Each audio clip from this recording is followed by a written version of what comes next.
Jaal Abdii, Jaal Jechaa, Jaal Fuad, Dr. Fuad, Jaal Jamaal hundi keessanuu na affeeruu keessaniif galatoomaa isiniin jedha. Hundi keessanuu asirratti wal geenyee isin gidduu taa'e immoo ergaa keessan dhagahan ture. Ergaa keessaniif dhaamsa keessaniif galatoomaa jechuun barbaada. Keessattuu warra dirree jiru jaallan dirreerraa as keessatti nu gidduutti argamanii yaada isaanii dhaamsa isaanii dabarsaa turan isaaniif kabajaa guddaan qaba. Ulfaadhaa galatoomaan jedha. Mata dureen haasaa kiyyaa baay'een dheeressu warra an dubbiin dheeressa silaafu. Maalitti jirraa maal goonu wayya kan jedhudha.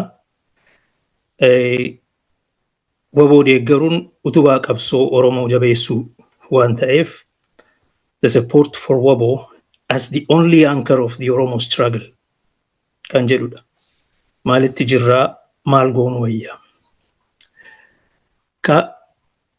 Yaanni kiyya maaliif kanarratti dubbachuu feetee yoonaan jettan hangan danda'een gaaffilee tokko tokko kaaseen yaada ani qabu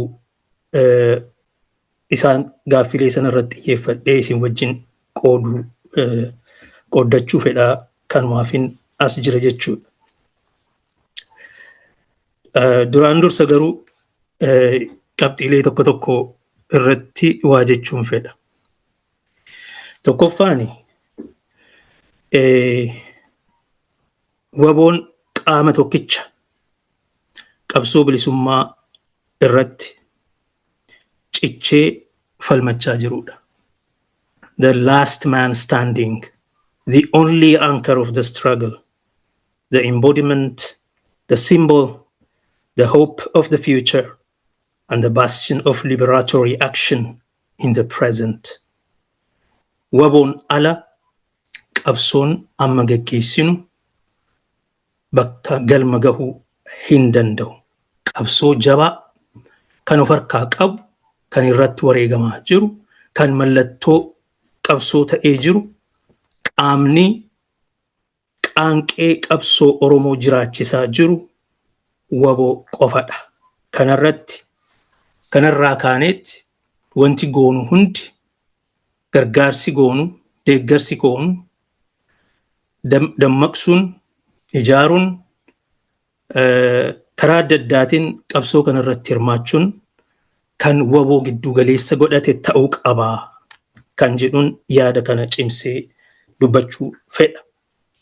Wanti goonu hundi ijaaramuun, tumsa horachuun, hariiroo godhachuun, dippiloomaasii hojjechuun, advokeesii godhuun, diinagdeedhaan deeggaruun kuni hundi xiyyeeffannoon isaa Waboo giddu galeessa godhatee deemu malee qabsoo bilisummaa Oromoo, qabsoo walabummaa Oromoo irraa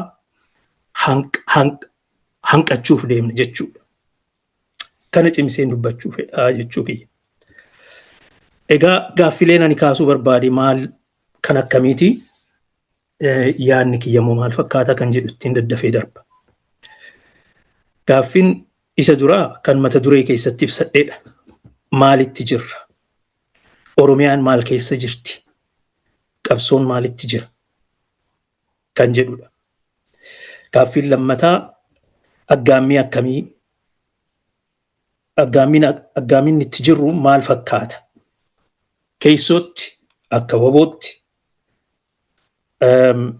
akka jaarmiyaalee siyaasaa Oromootti, alatti karaa mootummaatiin, karaa mormitootaatiin, karaa diina impaayeraa jiraachisuuf falmatuuf tuyin, karaa addunyaatiinis aggaammiin qabsoo walabummaa Oromoo, qabsoo bilisummaa Oromoo irratti aggaamamee jiru maal fakkaata kan jedhu gaaffii lammataati. Gaaffiin sadaffaan ani kaasu maal haa goonu, furmaanni maalii kan jedhudha. Kanarratti Waboon maal godhuu qaba? Jaarmiyaaleen siyaasaa Oromoo kan karaa nagaatiin qabsoofna jedhan maal gochuu qabu? Uummanni keenya kan biyya keessaa qoodni isaa shoorri inni taphachuu qabu maalinni kuma beektan uummanni keenya akka qabsoorraa akka demobilize godhamu taasifamaa ture.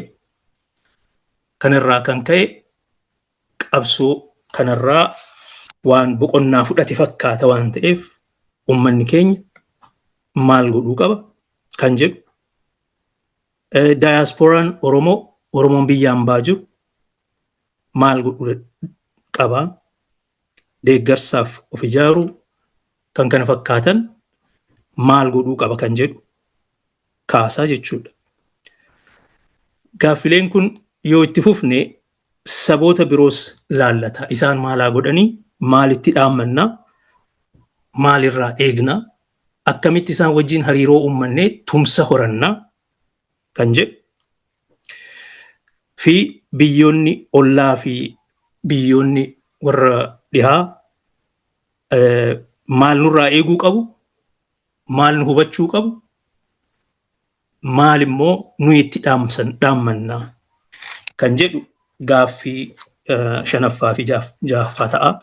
Gaaffilee kanatti ammaaf hin deemu. Maal haa goonu gaafa jennu kan inni irratti xiyyeeffadhee dubbachuu fedhu ammaaf WBOn maal godhuu qaba, jaarmiyaaleen siyaasaa Oromoo maal godhuu qaban, uummanni keenya kan biyya keessaa kan biyya alaa maal godhuu qaba kan jedhu irratti xiyyeeffadhee yaada tokko isin wajjin hirachuu barbaada. Gaaffiin tokkoffaa ittiin deebi'ama. Maalitti jirra? Oromiyaan maal keessa jirti? Qabsoon keenya maalirra jira? Kan jedhu. Yeroon ammaa kun yeroo murteessaadha. Yeroon ammaa kun yeroo diinni keenya diinni impaayera deebisee ijaaruu barbaadu karoora isaa hojiitti jijjiiruuf yaada hanga ammaatti afarsaa turan san ijaarsatti godhanii itti fufaa jiru. Jechuun mootummaan impaayera Itoophiyaa akkuma beektan PP'n komishina ijaarratee komishina marii biyyoolessaa kan jedhu ijaarratee Oromiyaa diiguu lafa Oromoo saamuu jechuun daangaa Oromoo sarbuu naannoo sana diiguu Oromummaa xiqqeessuu fi sabboonummaa Oromoo balleessuu irratti xiyyeeffatanii waggaa 8 guutuu dubbachaa turanii nuyis olii gadi jechaa kanaaf deebii kennaa turre. Amma garuu ijaarsatti godhatanii caasaa horatanii karaa saniin seera heera mootummaa hanga taatellee ta'u afaanifuu ta'u mirga sabaaf sablammootaa kabaju kan haqanii naannolee diiganii lafa Oromoo kukkutanii balleessuuf deemaa jiru jechuudha. Kanaaf yeroon kun yeroo baay'ee murteessaa waan ta'eef qabsoo keessatti immoo yeroon waan giddugala waan central ta'e waan key ta'e akka ta'e hubachuun barbaachisaadha. So qabsoon karaa diinaatiin karoora impaayera deebisanii jabeessanii gadhaabuu jedhanii baafatan san hojiitti jijjiiruuf deemaa jiru. Maal jechuudha? Oromiyaan ni diigamti. Lafti Oromoo kan akka Finfinnee kan akka Direedawaa hin fudhatama. Federaala jalatti gala yookiin immoo naannoo of danda'e ta'ee jiraata. Oromiyaa wajjin waan tokkollee walirraa akka qabaatu hin barbaadamu. Lammata mirgi sabaaf sablammootaa theoretically hanga ammaatti biyya san keessatti impaayera san keessatti eliitii sabboontota ta'an biratti fudhatama qabaachaa ture kun amma haqamuuf deema. Sadaffaa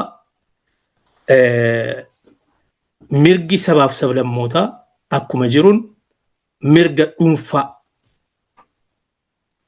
mirga nama dhuunfaa gadi ta'ee akka maqaa baalaans godhuutiin akka haqamuuf deemu agarra. Kan biraa hoo biyya keessatti contradictioniin biyya san keessa jiru, wal dorgommiin biyya san keessa jiru, wal dorgommii sabootaatii miti. Wal dorgommiin amma dhufaa jiru, wal dorgommii class kan warra qabeenya qabuu fi kan warra hiyyeessaati. Akkuma warri qabeenya qabuu fi warri horii hin qabne wal falmaa jiranitti seenaa jijjiiranii seenessa haaraa gadi fidaa jiru. Sanummoo kun immoo kan dubbatamu ijoollee Oromootiin, afaan Oromootiin. Kanaaf yeroon isaa yeroo murteessaa bara waboon fi adda bilisummaa Oromoo ijaarame caalaa kan achirraa bara 1973 irraa duubatti nu deebisu akka ta'e kana hubannee itti deemuu qabna. So bakki itti jirru tokko kana. Karaa PPtiin kanatu deemaa jira jechuudha. There is an attempt to twist narratives. Narratiiviin amma deemaa jiru, seenessi amma deemaa jiru kan Oromoo harka kennachiisu. Kan kaayyoo Oromoo nama harkaa akka kufu godhu. Gantummaan akka gootummaatti bakka itti ilaalamu. Goobanaanfaa bakka itti faarfaman. Maqaa tumsa tarsiimoo yookiin immoo tumsa tooftaa jedhuun kaayyoo dagachuu bakka itti jiru akka ta'e agarra. So the major narrative now is capitulation, surrender, maqaa nagaatiin, maqaa marii biyyoolessaatiin akka Oromoon kaayyoo isaa gatu, akka Oromoon galma isaarraa goru godhamaa jira. Keessottis alaahis dhiibbaa akkanaatu deemaa jira. Kun hundi kan godhamuuf qabsoo Oromoo diiguu, seenaa Oromoo, seenaa qabsoo balleessuu, seenessa haaraa uumuu kanaaf tattaafachuutu mul'ataa jira jechuudha.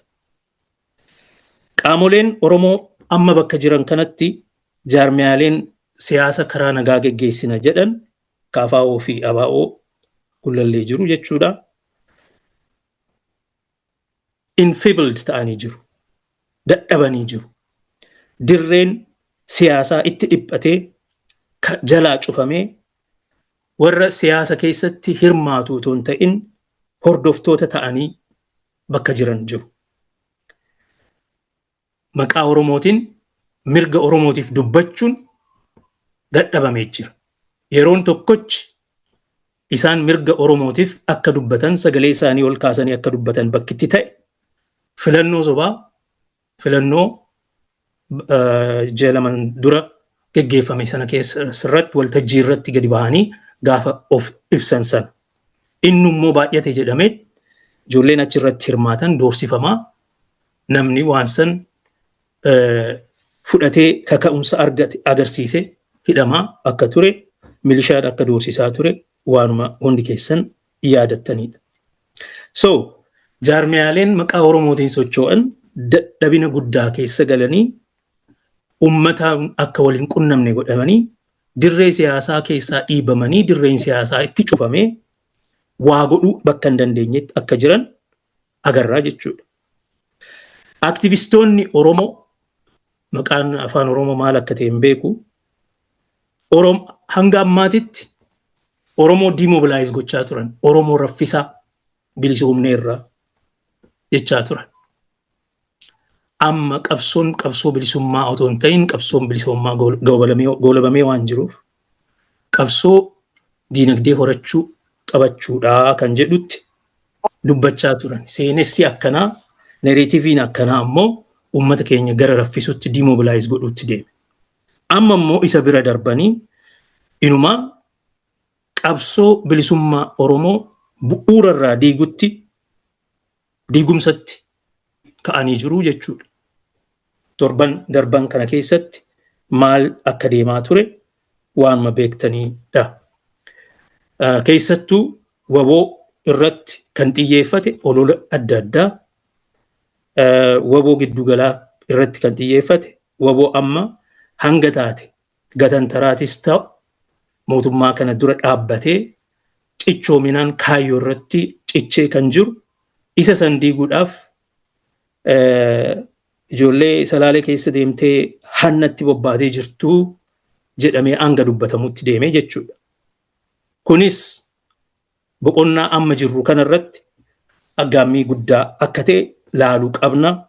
Aktivistoota kanas karaa miidiyaa hawaasaatiin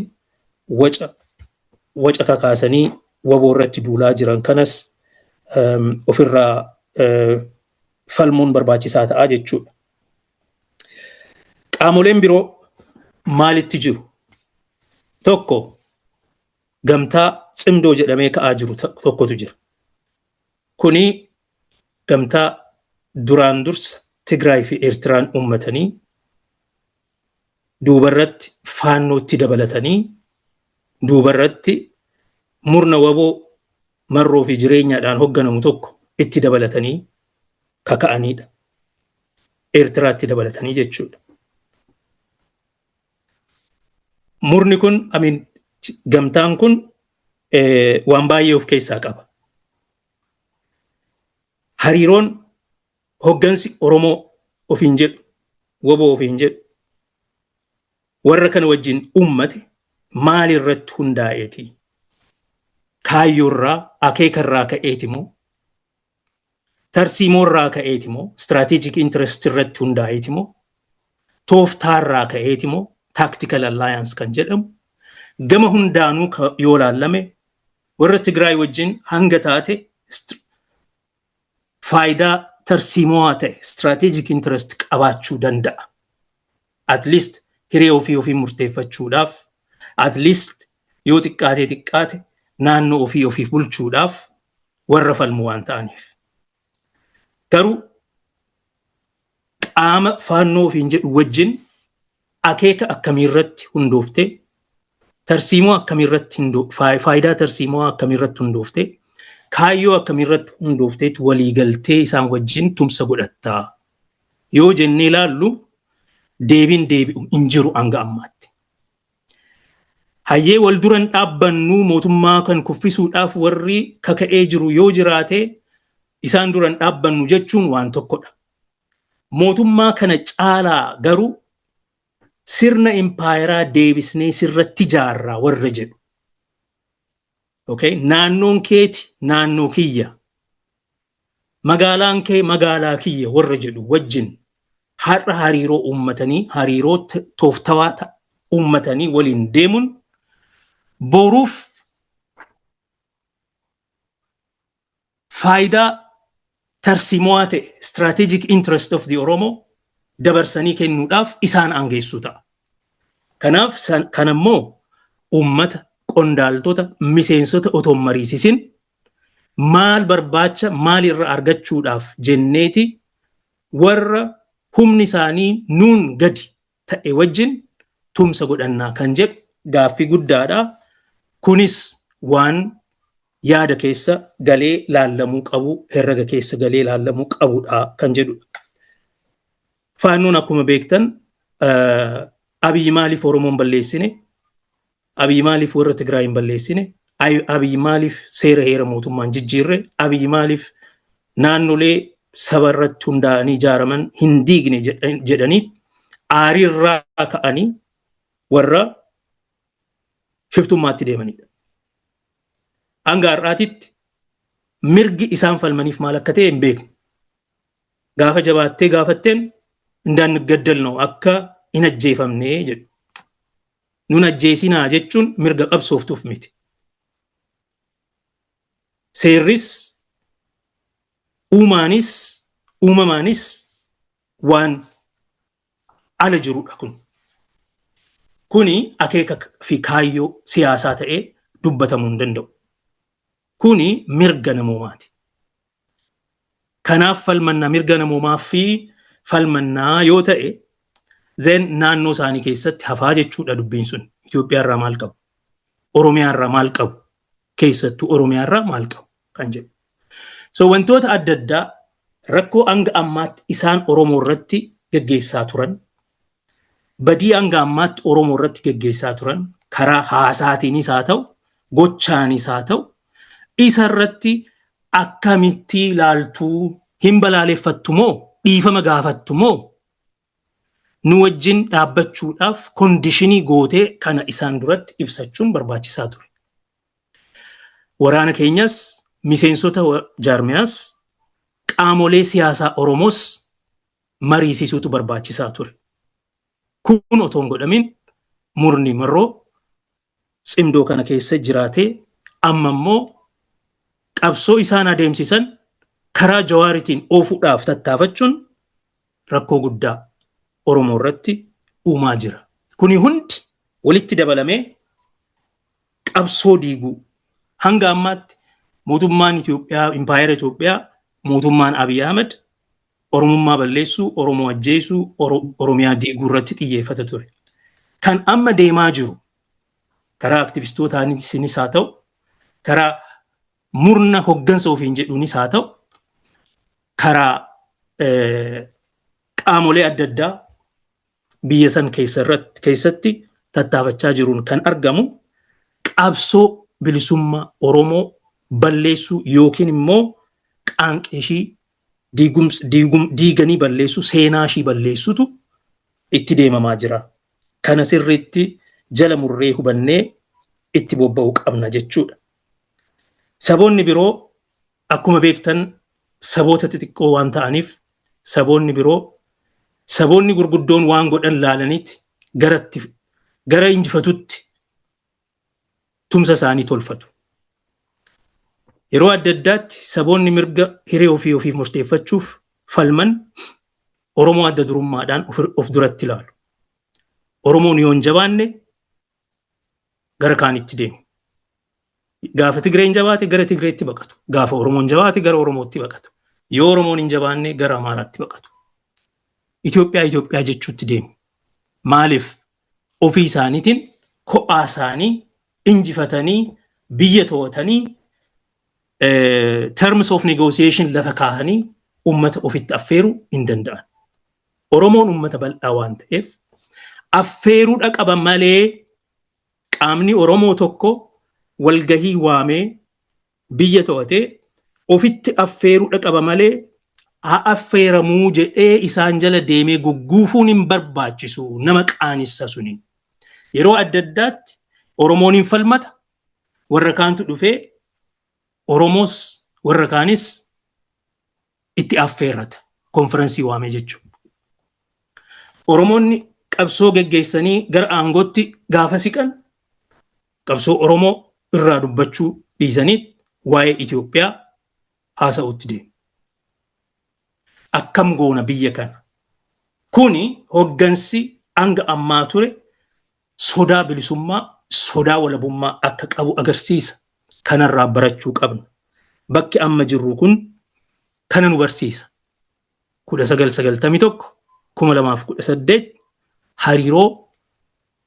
hariiroo uummanna jennee hariiroo nuyi keessummaa itti taa'u affeeramnee keessummaa itti taa'u hariiroo akkasitti uumamee isaan immoo aangoomanii achirraa yaada keenya mirga keenya tarsiimoo ta'e faayidaa keenya tarsiimoo ta'e nu jala hatanii dabsanii qabsoo si harka keenyarraa buusanii gara dirreetti nu oofan jechuudha. Kanaaf waan Oromoorraa wajjin godhameerraa waa barachuu qabna. Warri aktivistii ta'anii har'a deddeeman kun baay'ee kan nama gaddisiisu Oromoo keessatti hoggansi dhabamee Abiyyiin akkeessuun jalqabame. Abiyyiin akkeessuun gama hundaan Amaarris akkasuma, Tigreenis akkasuma, Oromoonis akkasuma. Kanatu eegalame. Kanaaf waboo irratti waboo giddu galeessa godhannee hoggansi waboo hoggansa Oromoodhaaf qofa utuu hin ta'in uummatoota biyya impaayera sana keessa jiraniif hundaaf abdii akka ta'uu danda'utti jabaatee hoggansa jabaa uummatee itti adeemuu qaba qabsoo kana itti fufuu qaba kan jedhuun qaba. Waan furmaataa irratti ittiin deebi'a. Kun gaaffii tokkochaaf isa duraatiif. Gaaffiin lammataa aggaammiin rakkoon nuti keessa jirru maaldha? What are the challenges kan jedhu. Tokko keessatti maal fakkaata? Waboon maalirra jira? Akkuma beekamu waboon falmaa jira. Waboon bu'uura qabsoo Oromooti of harkaa qaba. Qaanqee qabsoo walabummaa, mallattoo qabsoo Oromiyaa, qabsoo bilisummaa Oromoo of harkaa qaba. Waboo giddu galeessa godhannu malee qaamni Oromoo hundi waa tokkollee bu'aa Oromoodhaaf fidu akka hin dandeenye hubanneetitti deemuu qabna. Garuu waboon maal keessa jira gaafa jennu irra caalaa amma bakka jirrutti tokkummaa hoggansaatti laaffachaa jira. Tokkummaa hoggansa olaanaa hin qabu. Maaliif kana jenna? Murni qabsoo kana butatee jiru akka hoggansa olaanaatitti dubbatu waboo keessaan diigaa jira. Jaarmiyaa waboo biyya alaa completely diigee jigsee jira. Uummata facaasee jira. Waboo keessaan diiguun immoo ajjecha adda addaa, political assassination and yakka adda addaa, olola adda addaa oofuudhaan yeroo dheeraadhaaf kan godhamaa ture. Haa ta'u malee ammas itti fufee jira. Kana bira dhiisanii kaayyoorraa maqanii iccitiidhaan tumsa hin taane, tumsa Oromoodhaaf gaarii hin taanetti deemaa jiru. Kanaaf hoggantoonni waboo dhugaa dirreerra jiran rakkoo kana qulqulleessanii qulqullina kaayyoo uummatanii hoggansa jabaa waraana tokkoomsu, hoggansa jabaa uummata tokkoomsu, kaayyoo irratti kan cichu, kaayyoo irratti kaayyoo giddu galeessa godhatee kan deemu, uummatatti siqee uummata of jalatti hiriirsuu kan danda'u, uummata irraa dhokatee kan deemu otoo hin ta'in uummatatti siqee uummata mariisisee uummata of jalatti hiriirsee uummata karaarra buusuu kan danda'u waan akkanaa uummachuun bakka amma jirru kanatti chaalenjii tokko nutti ta'ee jira jechuudha. Jaarmiyaaleen siyaasaa Oromoo akkuma dura jedhe dirreen siyaasaa itti dhaabbatee jira. Garuu ammoo isaanis waan godhuu danda'an godhaa hin jiran.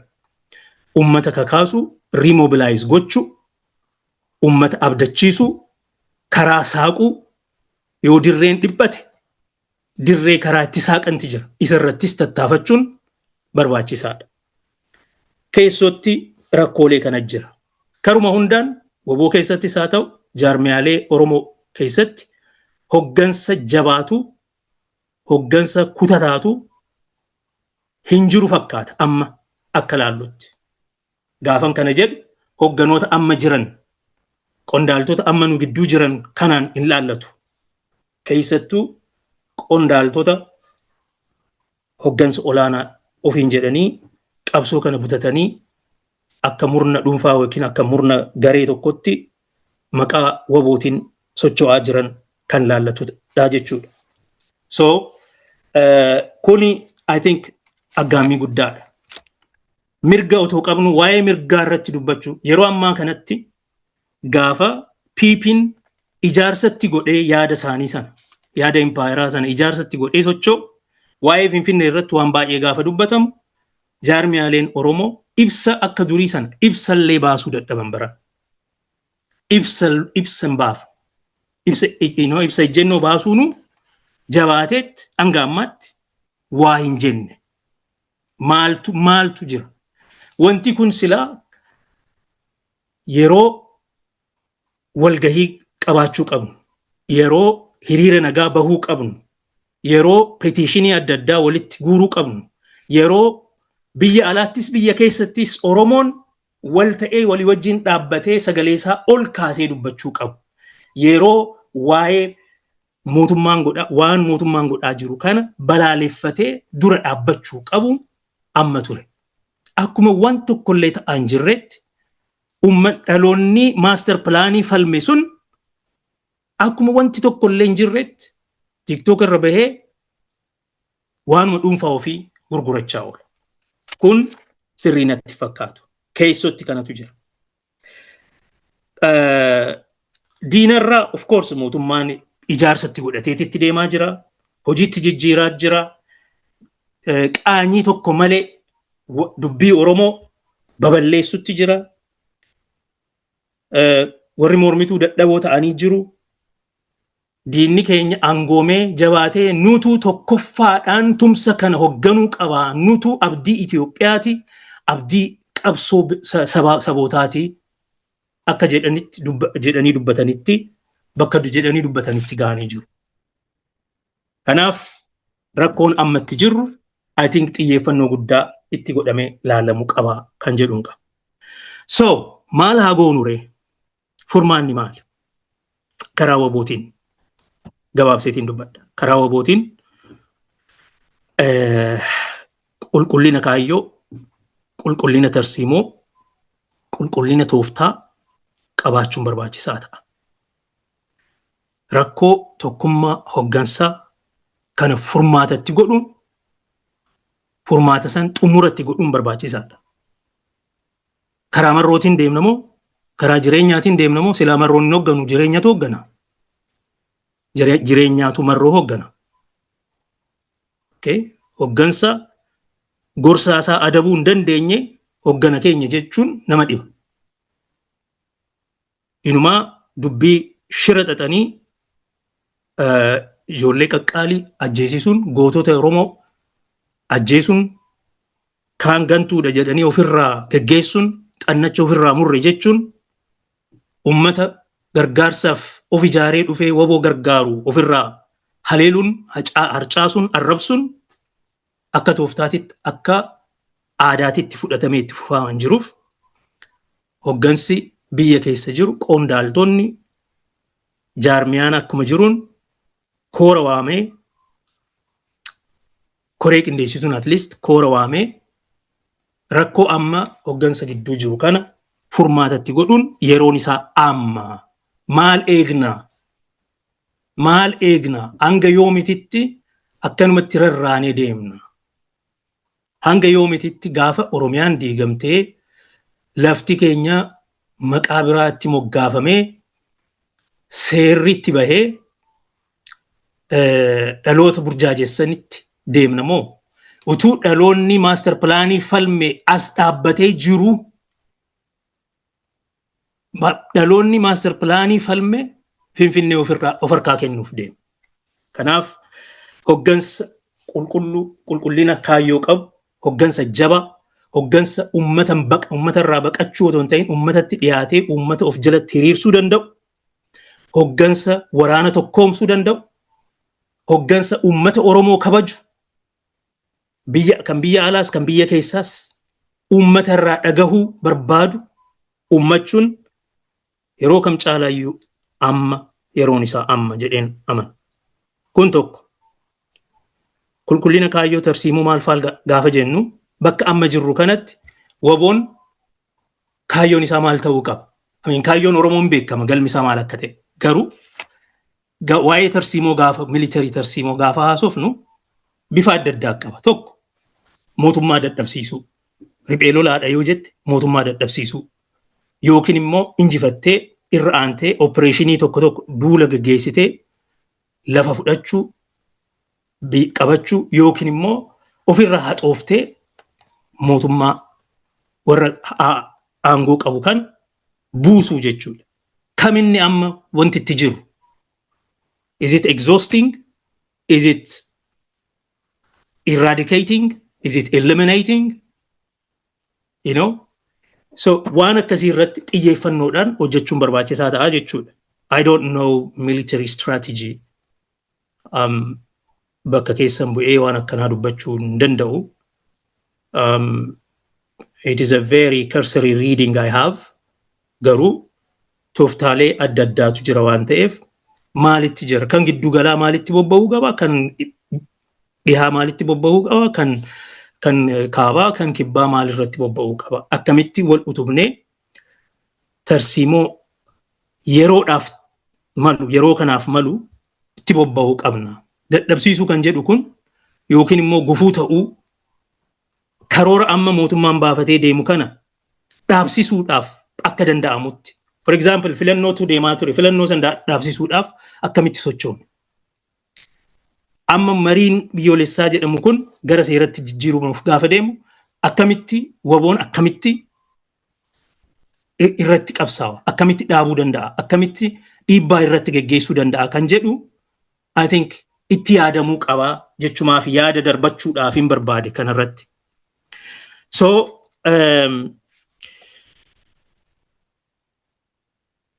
waboon waa'ee hoggansaa haa qulqulleessu, waa'ee kaayyoo haa qulqulleessu, waa'ee tarsiimoo irratti haa hojjetu gaafa jennu karoora yeroodhaan daangeeffame baafachuunis barbaachisaa ta'a. Yeroo adda addaatti seenaa qabsoo Oromoo keessatti gaafa laallu tarsiimoon hin baha, tooftaan hin filatama, garuu karoora yeroodhaan daangeeffame baay'ee nagaru.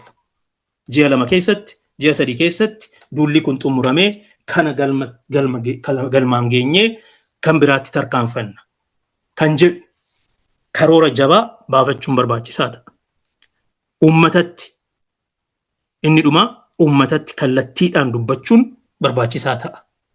Karaa ibsaatiin mootummaatti dubbachuun yeroo adda addaatti qaamolee fi biyyoota adda addaatti dubbachuun karaa ibsa ejjennootiin yookiin press releasetiin ni danda'ama.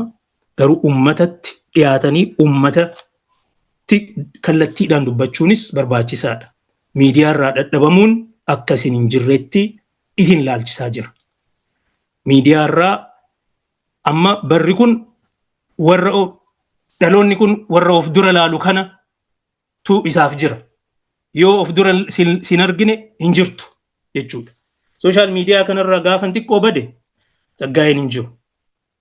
Sagaleen Tsaggaayeettis hin jiru. Hoggansi Oromoo qabsoo immoo yeroo adda addaatti kanaaf bara miidiyaa irraan dhabaman warri hogganaa ta'ee, hogganaa biyyaa ta'ee jiru, hogganaa jaarmiyaalee ta'ee jiru miidiyaa irraan dhabaman. Keenyas miidiyaa irraa dhabamuun sagaleen isaanii dhabamuun gaariin ta'u. Kanaaf uummatatti kallattiidhaan karaa adda addaatiin dubbachuun teknooloojiin waan jiruuf kanarrattis jabaannee itti fufuun barbaachisaa ta'a. Jaarmiyaaleen siyaasaa Oromoo akkuma kanaan dura jedhe isaan uummata keenya ijaaru, uummata isaanii dammaqsuu, irra deebiidhaan kakaasuu, uummata demobilize godhamee jiru, afaan faajjii adda addaa keessa jiru, uummata dubbiin garatti deemtu wallaalee jiru. Maal ijoolleen kunis ijoollee Oromootii afaan Oromoo dubbatu yeroon maal kan jedhu sirbi Taaddala Gammachuu isinitti hima namni meeqa akka isa faana shubbisu ofirraa qollaa maal jedhanii jechuudha. Aangoo isaaniitiif jecha maqaa Oromootiin ofirraa qollaa warra bakka adda addaa irraa dhufu warra nu mormu gara jechuutti uummanni isarratti hundaa'ee shubbisa.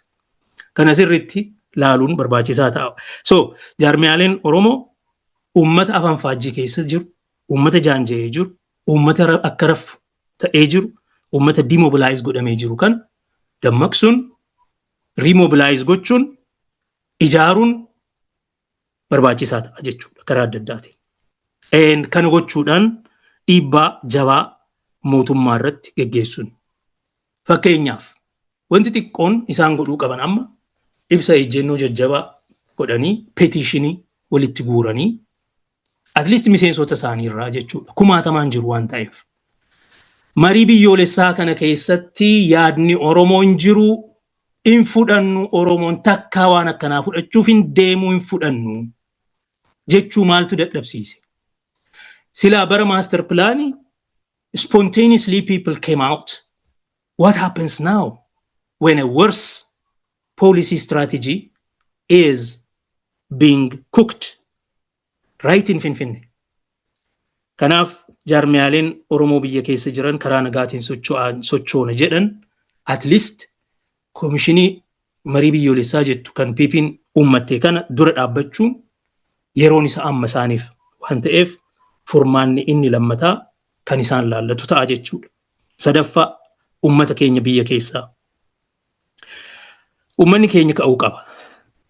Biyyatu jalaa diigamaa jira. Biyyatu jalaa saamamaa jira. duris abbaa biyyummaadhaaf falmaa ture. Abbaa biyyummaa mirga abbaa biyyummaa ni kabajamaa jedhee bakka yaadutti qabsoon isaa hatamee butamee amma seenaan qabsoo isaatu diigamaa badaa jira. Piipiin biyya Oromiyaa biyya Oromoo diigaa jirti. Mirga Oromoo balleessaa jirti. Seenaa qabsoo Oromoo balleessaa jirti. Seenaa dhaloota kanaa dhaloota qubee kan jedhamu seenaa dhaloota qubeetu badaa jira. Kanaaf kana hubatee qeerroon qarreen Oromoo ummanni bal'aan Oromoo waan deemaa jiru kana laalee mirgi isaa biyyi isaa lafti isaa seenaan isaa seenaa duriitiin miti kan dubbachaa jiru. Seenaa dhaloota kana seenaa qabsoo bilisummaa Oromoo badaa waan jiruuf dhaloonni kun itti gaafatamummaa guddaa itti gaafatamummaa seenaatu itti dhufaa jira. Kana hubannee ummanni keenya akka ka'u kakaasuun dirqama dhaloota kanaa ta'a jechuudha. Ummanni keenya kan biyya keessaa yeroo adda addaatti waboo gargaaruun waan baay'ee rakkootti fidu waan ta'eef ni sodaata. Garuu isaanumatu immoo jiraaf. Isaanuma keessaa waboon kun baha. Isaanumatu nyaachisa, isaanumatu jiraachisa. Waan ta'eef har'as abdii guddaadhaan waboo gargaaruun itti fufuu qaba jechuudha. Akkuma dura jedhe qabsoon Oromoo karaa hundaan geggeeffamu hundi waboo giddu galeessa godhatu malee bu'aa takkallee buusuu hin danda'u jedheen amanaan. Daayaaspooraan Oromoo maalaa godhu? Oromoon biyyaan ba'a. Tokko deeggarsaaf of ijaaruudha. Silaa jireenyaa fi marroonni jaarmiyaa abaaboo waboo biyya alaa diiganii jiru. Jaarmiyaa biyya alaa abaaboo waboo hafteen isaa koree yeroo amma jaalchichaa Fuad Jamaal faa hoogganan kanatu hafe. Gareen kun waan itti jiru kana ummata deebisanii akka hin facaane walitti qabuun ummata walitti deebisanii jaaruun dirqama seenaan irra kaa'ee ta'a jechuudha. Kana gochuudhaaf haala sirna qabeessa ta'een haala itti fufiinsa qabuun haala iftoomina qabuun seeraan galmoofnee ummata biyya alaa akka waboodhaaf ummata keenya biyya keessaaf humna taanutti ijaaruun dirqama keenya ta'a jechuudha. Deeggarsaaf of ijaaruun dirqama keenya tokkoffaa.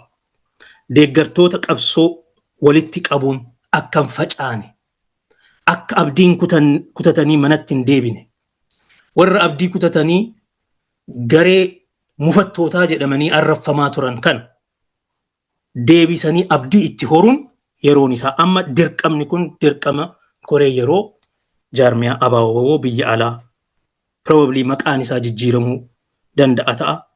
Seeraan immoo galmaa'uu waan qabuuf biyya keessa jirru keessatti chaaptaroota adda addaa uummannee Awustiraaliyaatti, Awurooppaatti, Ameerikaatti, Kaanadaatti ijaaramnee, Eeshiyaatti ijaaramnee akkaawuntii tokko qabaannee sirnaan dirqama baay'ee walirratti gatuun hin barbaachisu. Guyyaa tokkotti doolaara tokko dirqama lammummaa godhannee yoo fudhanne Oromoon qabsoo kana jiraachisuu qofa akka riphee loolaatti mootummaa kana dadhabsiisuu qofa otoo hin taane biyya to'atee biyya isaa wala boomsee ummata saboota birootiif abdii ta'ee jiraachuun akka danda'utti of ijaaruu dandeenya. Har'as borus gaachanni ummata Oromoo waraanuma kana qofa waan ta'eef kanarraa kana gargaaruurraa hafuun I think dirqama seenaarraa of hambisuu ta'a jedhee nama. Irra caalaa garuu biyya alattis biyya keessattis abdii deeffachuun barbaachisaadha. Abdiin qabsoo Oromoo badaa jira fakkaata ummata keenya biratti. Yeroo adda addaatti gaafa dhageessan warri dirree jiru sunis amma Abiyyirra wayyaa ta'u moo isaanis baay'ee ittiin jiranii kan jedhu dhageessu. Warri biyya alaatis akkasuma. So there is a fatigue, a struggle fatigue among the Oromo civil society. Kuni maalirraa madda gaafa jettu abdii siyaasaa kutachuurraa madda. The loss of political hope and the drift into political despair. And the greatest responsibility of any politician, any struggle leader, is the restoration of hope of the people. Abdii deebisanii itti horu, abdii sana immoo akka ummanni qabatee abdii kanaan jiraatu gochuun. Qabsoon kan jiraattu abdii irratti hundoofteti. Ummanni abdii siyaasaa dhabe ni faca'a, ni diigama. Waan baay'ee dhabuu danda'a. Gaafa abdiin isaa du'e qabsoon du'a. Abdii qabsoo Oromoo jiraachisuun, dagaagsuun, dhalootatti dabarsuun barbaachisaadha. Yeroo ammaa kanatti, yeroo rakkoon hanga ammaatti ummata keenya irratti hin uumamaa jiru kanatti abdii saba deebisanii dagaagsuun ijaaruun barbaachisaa ta'a jechuudha. Restoring the hope, the Oromo hope, Oromo political hope of the generations is important, and enchanting the generations to freedom is our responsibility at this point in time. Abdii deeffannee ummataa fi qabsaa'ota keenyaaf abdii horuu dirqama qabna. Kanaan alammoo kana bira dabarree jechuudha. Waan advocacy irratti bobba'uu dhiisnee jirra. Advocacy jechuun hiriira nagaa, walgahii godhachuu, hawaasa walitti qabuu. Har'a bar irreechaafis ayyaana adda addaatiif walitti dhufuun dhabamee jira. Hawaasa Oromoo biyyoota adda addaa keessa jiran yoo laaltan gaafa walgahiin waamamu namni dhufu 7, 8. Ummata meeqa biyya san keessa jira? 100,000 ol. Melbourne keessa ummata meeqa jira? Gara 12 moo kan akkanatti tilmaamamutti jira. Hawaasni Oromoo gaafa walgahii waamu nama 5 dhufa. So maali rakkoon keenya? Jennee ummatatti dhiyaannee dubbachuun barbaachisaa ta'a jechuudha. Waan advocacy irratti bobba'uun, hiriira nagaa waamuun silaa yeroonsa amma laal. Amma bakka qabsoon Oromoo afaan faajjii keessa seenee jiru.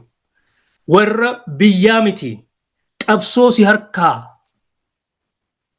balleessuudhaaf tattaafachaa jiru ijaarsa godhatee itti deemu kanatti sila amma advocacy'n jabaachuu qaba ture. Sila amma diplomaasiin jabaachuu qaba ture. Kanaaf ani waan diplomaasii baay'ee irratti hin dhimmamu. Diplomaasiin kan tolu yoo humna qabaanne qofa. Nama humna qabu dubbisuudhaaf eenyullee fedhii argata. Nama humna hin qabne immoo maal fiddi jedheetuma si dagata. Gaafa warra kaan mariitti waamanuu si waaman. Maaliif dadhaboodhaati waan taateef. So waa'een diplomaasii humna irraa ka'a waan ta'eef duraan dursa waboo haa jabeeffannu. Okay? Humna haa jabeeffannu. Akka sabaatitti, akka hawaasaatitti, akka jaarmiyaa qabsootitti. Isaan booda dhufna. Garuu ummanni biyya alaa hojiin inni itti bobba'uu qabu sila ta'ee advocacy'dha. Akkamitti advocacy kana dhiisnee manatti gallee kan jedhu gaaffii guddaadha. Hawaasni Oromoo konsertii illee qopheessu beekaa. Konsertii Teedii Afrootti shamarranii fi dargaggoonni Oromoo Teedii Afroo gaafa konsertii geggeessu achi keessaa wacaa oola. Walgahii Oromoo kootu jechuun hin dhufu. Waan akkanaa kana keessa jirra jechuudha. Kanaaf diasporaan jabaatee itti fufuu qaba. Akkuma har'a godhaa turtan kana maallaqaanis deeggaruun barbaachisaadha. Garuu irra caalaa abdii qabsoo uummatatti horuun Oromoo biyya keessaatiif qabsaa'ota dirree jiraniif abdii ta'uun humna ta'uun yeroon isaa amman jedha. Wantoota biroo I think sagantaa biraatiin waan itti deemnu ta'a asumattan raawwadhaa. Ulfaadhaa galatoomaa waan dhaggeeffattaniif.